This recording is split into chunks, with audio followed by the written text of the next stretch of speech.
বিশেষভাৱে মই কিনো ক'ম আৰু বৰ অভিভূত হৈছোঁ, বৰ ভাল লাগিছে। এই যিটো মৰম বা আশীৰ্বাদ এইটো এনে লাগিছে যেন মই আৰু অলপ দিন থাকিলে ভাল হয় আৰু ধন্যবাদ জনাইছোঁ সকলোকে, কৃতজ্ঞতাও জনাইছোঁ।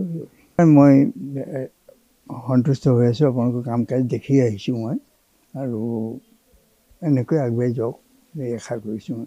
আজি আমি গুৱাহাটীৰ পৰা আহিছিলোঁ, আহি ছাৰৰ আজি 93 সংখ্যক জন্মদিন, আহি ছাৰৰ পৰা আশীৰ্বাদ ল'লোঁ। আৰু ছাৰে অসমীয়া সাহিত্য সংস্কৃতিৰ কাৰণে বহুত কৰিছে, গতিকে আমাৰ এইটো দায়িত্ব আচলতে। আৰু অহা দিনবিলাকত ছাৰৰ পৰা আমি দিহা পৰামৰ্শ ল'ম, আৰু আমি অসম লাইফে সদায় ৰাইজ আৰু অসমীয়া জাতিটোৰ কাৰণে কাম কৰি গৈ আছোঁ। গতিকে এখন আমি কিতাপো জুবিন গাৰ্গৰ স্মৃতিত আমি বনাইছিলোঁ 3টা ভাষাত, সেইখনো ছাৰক অৰ্পণ কৰিলোঁ।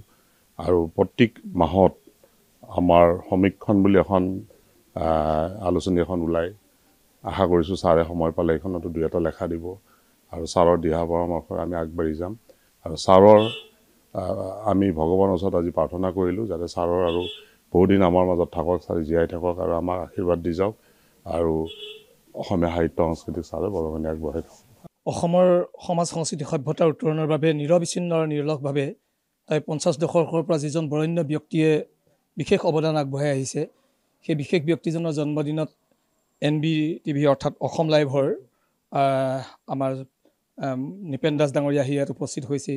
গতিকে আমি খুব ভাল পাইছোঁ, আৰু আমি লক্ষ্য কৰিছোঁ আপোনালোকে যথেষ্ট সমাজ সংস্কৃতি সভ্যতাৰ উত্তৰণৰ বাবে কাম কৰা দেখিছোঁ। গতিকে এইখিনি কথাত আমি সঁচাই আনন্দিত হৈছোঁ।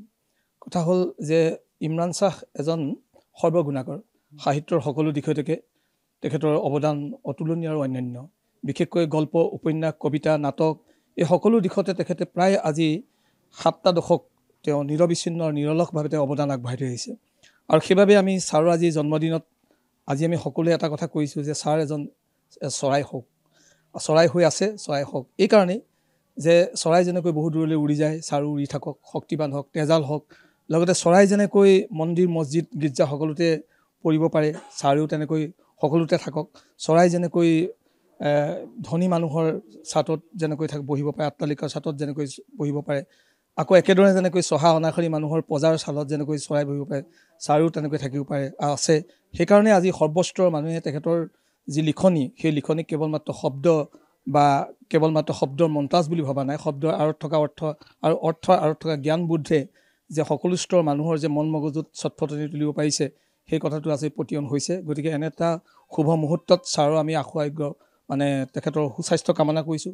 আমি আশা কৰিছোঁ যাতে ছাৰ শতায়ু গৰ্গী আৰু বহু বছৰ চাই থাকক, আমাৰ হৈ থাকক।